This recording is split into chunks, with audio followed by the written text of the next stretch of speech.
Hey guys, welcome back to John's Fantasy Football Podcast. I'm John, and as always, thank you guys for being here. It's crazy, but we are in week 3. We're going into week 3 of the NFL season and of the fantasy football season, and I'm super excited because we still have a full season ahead of us, but what's been frustrating is all the injuries. I mean, I talked about it in the preseason when we were talking about what players you should draft on your team, and we already got so many running back injuries. We saw Nick Chubb's scary knee injury. Hopefully he's all good and gets to play football again and back to the level that he was at before. We got Eckler missing some games, and his ankle injury has no timetable for return. Saquon, has his high ankle sprain, and who knows when he's going to return. Maybe it's only one game, maybe it's 2 or 3.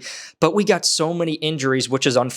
Aaron Rodgers, of course, with the torn Achilles, but hopefully it's not that bad throughout the rest of the season, but the reality is that it will be. There's still going to be injuries that happen. So what I caution you guys to do on your fantasy football teams is still retain your depth on your bench, because as we get into those bye weeks, as we get more injuries, you're going to need those players to put into your starting lineup. Then when we get from mid-season into the later part of the season, you can get rid of the depth on your bench and bolster that starting lineup in preparation for the fantasy playoffs. But in this podcast, what I'm going to talk about is 2 things. You guys like the games I love and games I hate, so I am going to do that. But first, I'm going to give you guys some trade advice. I am going to give you guys one guy that I think is performing well lately that I think you should keep on your fantasy football teams. One guy that hasn't not been performing, but I think you guys can buy low on if you want to go and get him and trade for him. And one guy that you should sell high. He's been performing really well, but I don't think he's going to perform that well in the future. And what I want to preface this by saying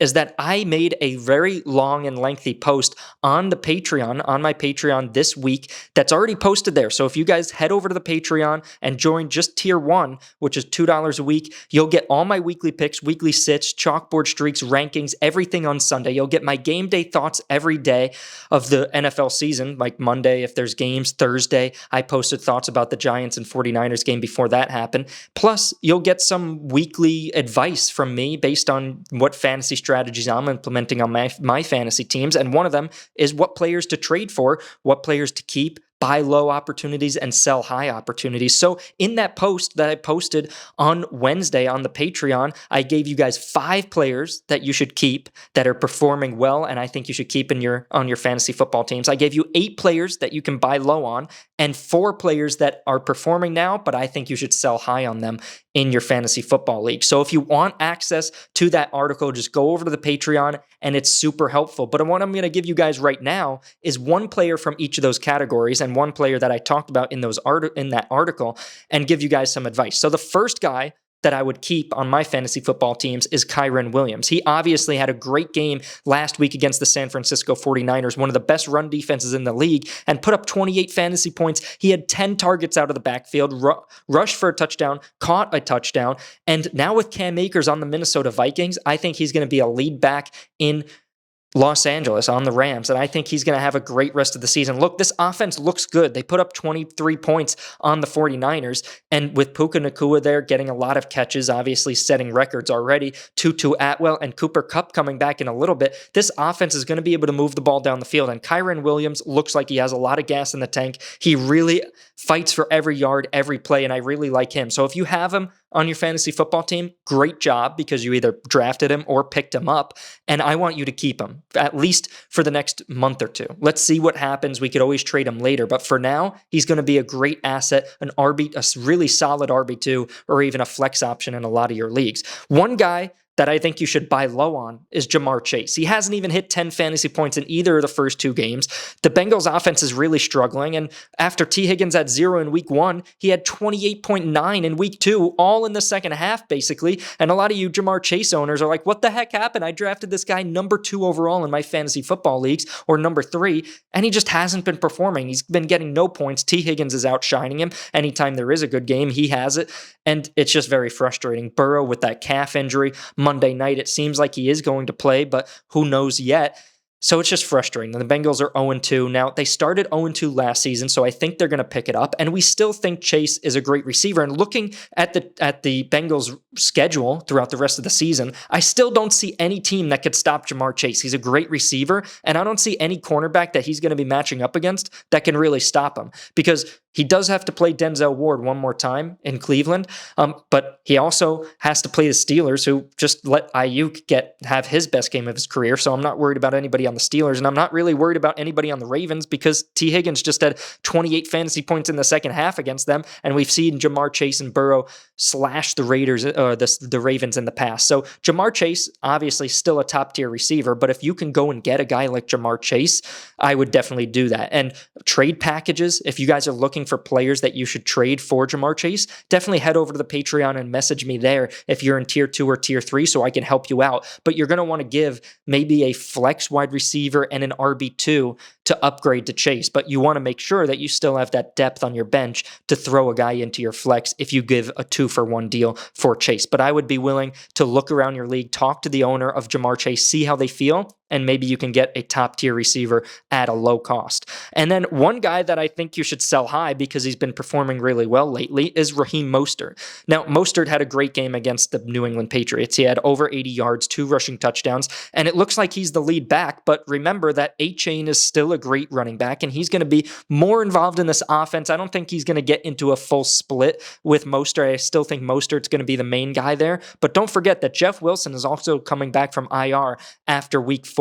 So that's also going to add to the mix of what Mostert has to deal with. Not to mention that Mostert usually gets hurt. Now, I hope he doesn't get hurt, but the reality is he usually gets hurt. So I'm not really expecting Mostert to be this really great fantasy running back. And if you can find somebody in your league that needs an RB2 and you need, let's say, a flex guy, you can give away Mostert and get maybe like a Christian Kirk, somebody like that, who I think is a great receiver, or maybe a Jordan Addison, or maybe you could even get more than that and, go and get somebody even better. So feel around in your league what you can get if you do have Mostert, but he's a guy that I would sell high now. And if you don't have Mostert, I wouldn't go ahead and get him because his value is higher than I think it should be. A guy that usually gets hurt, and if he doesn't get hurt, the Miami offensive line isn't very consistent either. So even in the past when we've seen him and Jeff Wilson healthy, it's more of a split between them, and who knows who's going to do well any given week. So that's one player I would keep that's been performing well, one player I would buy low that hasn't been performing well, and one guy that I think you should sell high because I don't think he has a great rest of the season in front of him. But if you guys are looking for all the rest of my keep, buy low, and sell high options, head over to the Patreon, like I said, and join just tier 1. That's all you have to join, and you'll get access to that post right now. And you could ask me trade advice if you're in tier 2 or tier 3, and I'll message you back, and I'll help you build your team and improve your team because there's been a lot of uncertainty, a lot of injuries in the first couple weeks of the season, and a lot of guys that haven't been performing like we've wanted them to perform. So some of the guys that I actually talk about in this article are Amari Cooper. What should you do with him? What about Brandon Ayuk? Alexander Madison hasn't been doing well. What about Puka Nacua? If a lot of you guys either drafted him or picked him up, what should you do with him with Cooper Kupp coming back, DeAndre Swift, Joe Burrow? I talk about Jahmyr Gibbs, all these guys, and if you should keep them, sell them high or buy them low. So definitely check out that article. It's pretty great. And now I'm going to get into the games I love and games I hate. You guys love this segment because actually I talk about games that I think are going to be higher scoring and have players in fantasy football that are going to do better than expected. And then some games I hate, which is games that I think are going to be low scoring, and I would downgrade players in these matchups. Now, last week I said the Seahawks versus the Lions because of their past of how many points they've scored in that matchup. And actually it paid off because the Seahawks won 37-31. They scored 68 points combined, and it was a super high scoring game. And I said you should get everybody into your lineup that you have in that matchup. Now, DK Metcalf was one of my weekly picks, and it ended up being Tyler Lockett that had the 2 touchdowns, which stinks. But hopefully you guys already had him in your lineup because I suggested that game as a game that you should get those guys into your lineup. And Josh Reynolds also had 2 touchdowns as well. So there's a lot of games that are going to be high scoring this week. Now, the first one I like is the Falcons at the Lions. Now, we know the Lions and Goff. We've seen the stats split that Goff has a lot better games.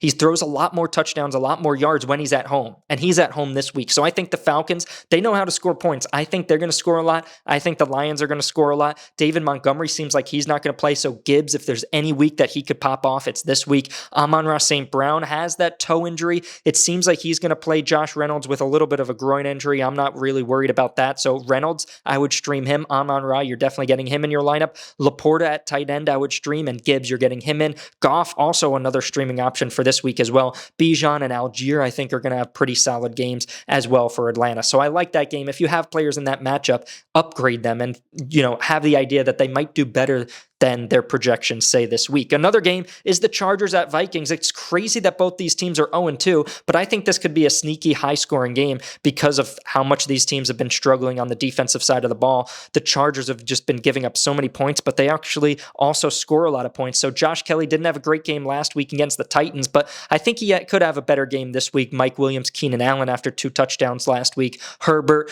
Kirk Cousins, he has a great matchup. You're probably getting him in your lineup. Addison has 2 long touchdowns so far. Jefferson, Hawkinson, you're getting them into your lineup as well. Even Madison, even with Akers there now, he's not going to play a lot in the first week there. So I think Madison, you could even get back into your lineups if you're worried about him.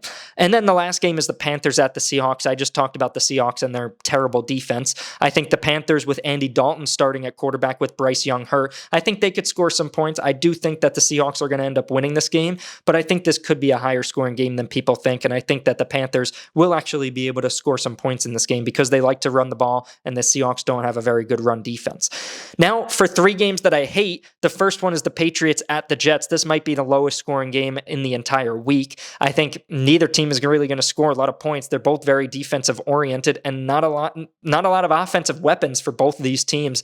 I just think this is going to be super low scoring. So if I had players in this matchup, I would probably not get them in my lineup. Another game, Saints-Packers. I think this is going to be sneaky low scoring because Carr and the Saints have kept every game close and low scoring, and Carr has really struggled on the offensive side of the ball, especially throwing it downfield. Hasn't really connected that much with his receivers. So I think this is going to be a lower scoring game. Hopefully Christian Watson and Aaron Jones return for the Packers, but either way, I don't think it's going to be a lot of points scored there. And then the last one is the Titans-Browns. Like we talked about, Nick Chubb getting injured, Jerome Ford is there, Kareem Hunt is there.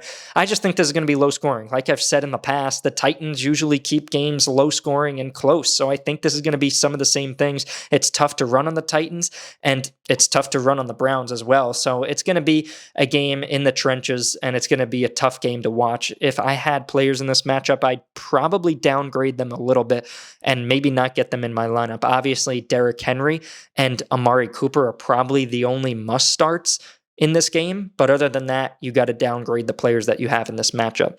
So that is it. If you guys are interested in my Patreon, definitely click the link below. Go to the link in our link tree in our bio on Instagram or TikTok. Head over to the Patreon and you can get all my advice throughout the week, all the waiver advice I give, all the trade advice I give. And you can always feel free to message me through the Patreon if you're in tier 2 or tier 3, and I could help you build your team, make trades, and set your lineup each week. So without further ado, I am going to end this podcast, but I am going to be happy to see you guys on Sunday on my live show for week 3 of my Sunday live show. My weekly picks have been getting better each week, and I can't wait to give you guys them this week. So I appreciate you guys coming here for this podcast, and I appreciate you guys coming to my live show on Sunday. So definitely head over to TikTok, follow us there, and I'll see you on Sunday on my live show at 11:45 a.m. Eastern Time.